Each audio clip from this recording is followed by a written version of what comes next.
इस समय जो बदली बॉर्डर था ये आपके काम आया या कहीं और के काम आया?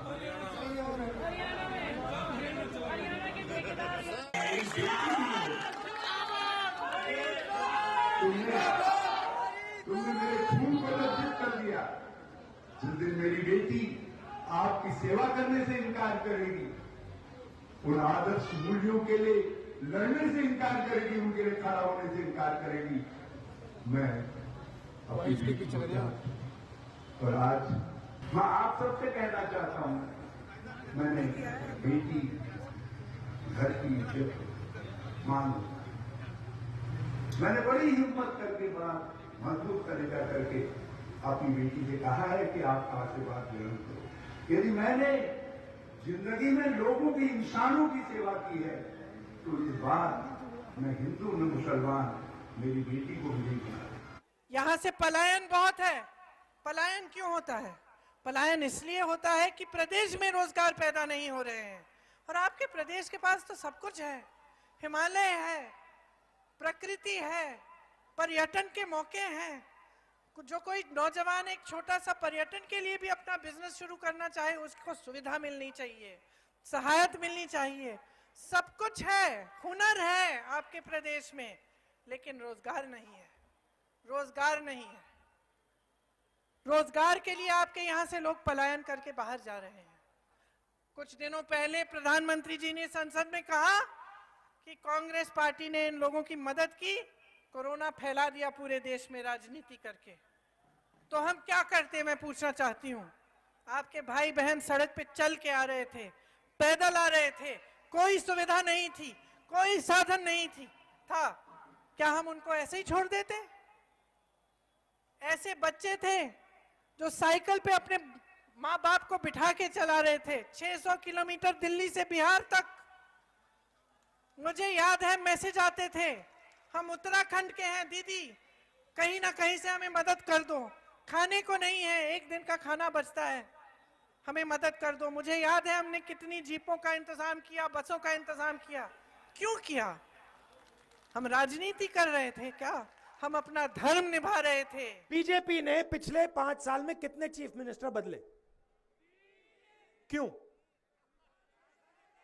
ये मतलब 3 चीफ मिनिस्टर क्यों बदले इन्होंने?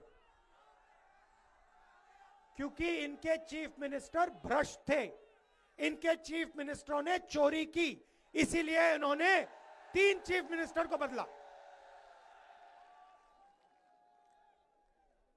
अच्छा ठीक है, देखिए बीजेपी में चोरों की लाइन लगी हुई है। एक को बदला, उसको चोरी करने दी, जब उसने चोरी कर दी उन्होंने कहा अच्छा भाई परे हो, दूसरे को बुलाया, दूसरे से कहा अब तू चोरी कर,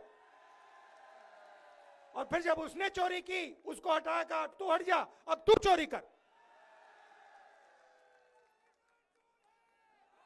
कांग्रेस पार्टी आपकी सरकार लाएगी, किसी एक राजा की सरकार नहीं।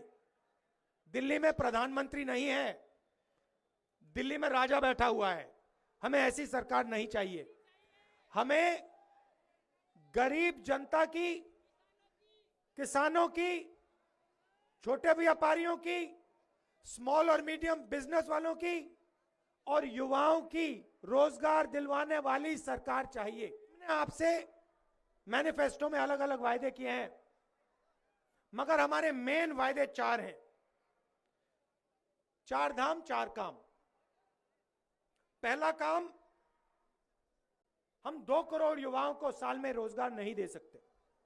मैं आपको सीधा बोल देता हूं, ये नहीं कर सकते, ये झूठ है। मगर 4 लाख युवाओं को उत्तराखंड में हम रोजगार दे सकते हैं। कैसे देंगे? किसान की मदद कर कर, छोटे व्यापारी, स्मॉल एंड मीडियम बिजनेस वालों की मदद कर कर, युवाओं को ट्रेनिंग देकर, और जो सरकारी वैकेंसीज खाली पड़ी हैं उनको भरकर। हम एक नया आइडिया लाए हैं। मैंने 2 हिंदुस्तान की बात की। मैंने कहा कि एक अमीर हिंदुस्तान बन रहा है, अरबपतियों का, और दूसरा गरीबों का, कमजोर लोगों का,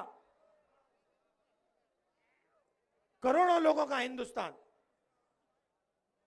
हम नई योजना लाए हैं, उसका नाम न्याय योजना है। न्याय योजना एक गारंटी है। 5 लाख परिवारों को, उत्तराखंड के 5 लाख गरीब परिवारों को कांग्रेस पार्टी हर साल 40,000 रुपए सीधा बैंक अकाउंट में डाल के दिखा देगी। हम 2 हिंदुस्तान नहीं चाहते, हम एक हिंदुस्तान चाहते हैं। और इसीलिए न्याय योजना के माध्यम से हम उत्तराखंड में गरीबी को हमेशा के लिए मिटा देंगे। 5 लाख परिवारों को हर साल हम 40,000 रुपए बैंक अकाउंट में दिलवा देंगे।